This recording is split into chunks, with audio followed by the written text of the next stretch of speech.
말로는 안 마셔도 된다, 자율이다 이렇게 하지만 술 안 마시면은 뭐 얘기 안 해, 장난이야 이러거나, 오늘도 안 마시는 거야 뭐 이러거나, 아니면 뭐 우리랑 안 마시고 친구들이랑은 마시지 이러거나. 저도 유전적으로 술이 약하지는 않아서 회식 때는 좀 분위기를 맞추기 위해서 그냥 마시기는 했지만 기분 좋게 마시지는 못했던 것 같습니다. 그러고 나서 회식 다음 날에는 팀원 절반 정도가 자리에 없습니다. 다들 어딘가에 숨어서 숙취를 해결하고 있죠.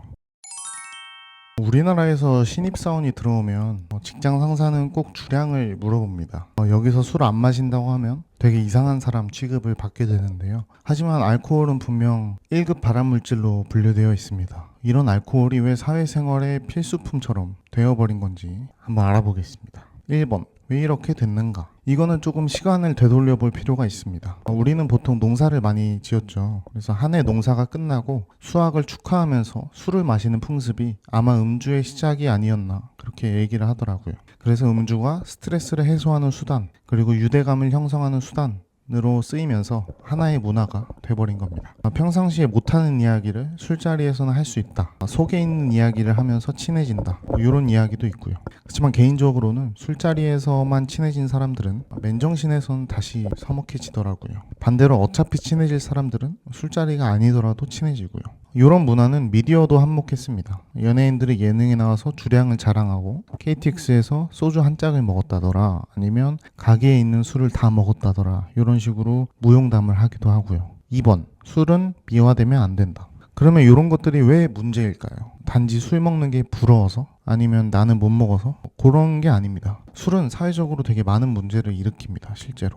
그래서 저는 음주는 절대로 미화되면 안 된다고 생각합니다. 음주운전, 그리고 술을 마시고 저지르는 여러 범죄들, 술 마시고 하는 부부싸움, 알코올성 치매, 지금 이 시간에도 아무 잘못 없는 사람들이 음주운전 피해자로 다치거나 죽습니다. 술을 마시고 여러 심각한 범죄를 저지르기도 하고, 가볍게는 가게에 토를 하기도 하고, 아니면 진상을 부리기도 합니다. 참 괘씸하게도 술을 마셔서 기억이 안 난다면서 형량을 줄이기도 합니다. 요새 부부 문제 프로그램을 보면 대부분 술이 빠지지 않는 것 같아요. 술을 마시면서 싸우고, 아이들이 있는데도 반주를 하면서 싸우고 욕하고. 제가 생각하는 음주의 가장 안 좋은 점은 뇌에 미치는 영향, 정신건강입니다. 알코올은 뇌에 정말 안 좋다고 합니다. 장기적으로 우울증, 불안장애, 충동 조절 문제를 일으킨다고 합니다. 스트레스를 풀기 위해, 아니면 슬픔을 잊기 위해서 술을 마신다고 하지만 술은 해결책이 될 수가 없습니다. 한번 마시기 시작하면 다음엔 더 많은 양을 마셔야 해결이 되는 거죠.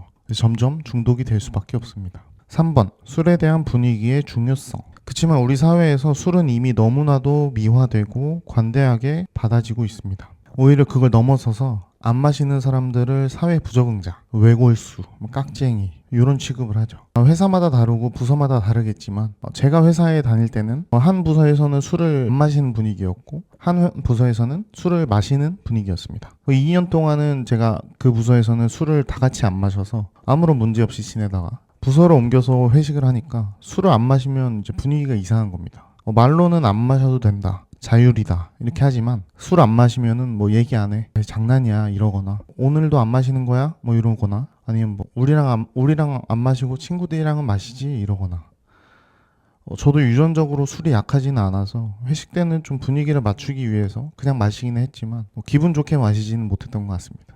그러고 나서 회식 다음 날에는 팀원 절반 정도가 자리에 없습니다. 다들 어딘가에 숨어서 숙취를 해결하고 있죠. 이렇게 술에 대한 잘못된 인식은 좋지 못한 분위기를 낳고 여러 문제들을 만들게 됩니다. 우리는 음주 문화를 꼭 바꿀 필요가 있습니다. 4번, 음주 문화를 바꾸기 위해. 일단 음주 문화를 바꾸기 위해 필요한 건 여러 미디어의 책임감이라고 생각합니다. 저도 좋아하는 몇몇 인플루언서들이 본인은 술을 안 마신다, 그리고 그거에 대해서 자부심이 있다, 어떤 일이 있어도 자신은 몸을 생각해서 술을 안 마신다, 이런 걸 보고 되게 멋있다고 생각했고, 저도 거기에 공감을 하고 20대 중반부터 술을 거의 안 마시기 시작했습니다. 이런 게 선한 영향력인 것 같고요. 여러 미디어들, 그리고 특히 최근에는 그런 역할들이 다행히도 유튜버들 개인으로 많이 넘어왔기 때문에 유튜버 개개인 분들이 좀 더 나은 의식을 보일 필요가 있다고 생각합니다. 적어도 술을 마시는 걸 자랑으로 여기지 말고, 그래서 본인들이 술을 마시더라도 그걸 재미나 자랑거리로 여기지 않고 술을 마시지 않는다는 걸 강조하고 자부심을 느끼고 자랑해야 된다고 생각합니다. 정말로 저도 20대 초중반에는 술을 많이 마셨고 술자리를 좋아하고 그랬었는데 그게 그냥 좋은 건 줄 알고 멋있는 건 줄 알고 그랬던 것 같아요. 근데 참 그 술자리에서 보낸 허무한 시간들을 조금 더 의미 있게 보냈더라면 하는 아쉬움이 조금 있긴 합니다. 그때 술을 마시지 않았더라면 좀 더 정신적으로 건강했을까 하는 그런 아쉬움도 있고요. 5번, 우리의 생각을 바꾸자. 결론은 우리의 의식과 생각을 바꿔야 한다는 겁니다. 우리가 담배에 대한 의식과 생각을 바꿨듯이 술에 대한 생각도 바꿀 수 있다고 생각합니다. 술을 좀 더 비판적으로 보고 더 이상 미화하지 않고 위험성을 인정하는 것이 필요하다고 생각합니다. 뭐 그렇게까지 문제이냐 하는 분들도 계십니다. 저희 부모님들도 그렇고요. 매일 막걸리를 드십니다. 그냥 습관적으로 드시고 참 저도 걱정이 많은데 아무리 말해도 듣질 않으니 어쩔 수 없는 것 같습니다. 이렇게라도 유튜브에서 다른 분들께라도 말씀드려서 한 분이라도 더 음주에 대한 경각심을 가지시기를 바라는 거죠. 그래서 제 영상을 보고 음주에 대해서 한 번이라도 더 생각해 보시고 고민해 보는 계기가 되셨으면 하면서 마치겠습니다. 감사합니다.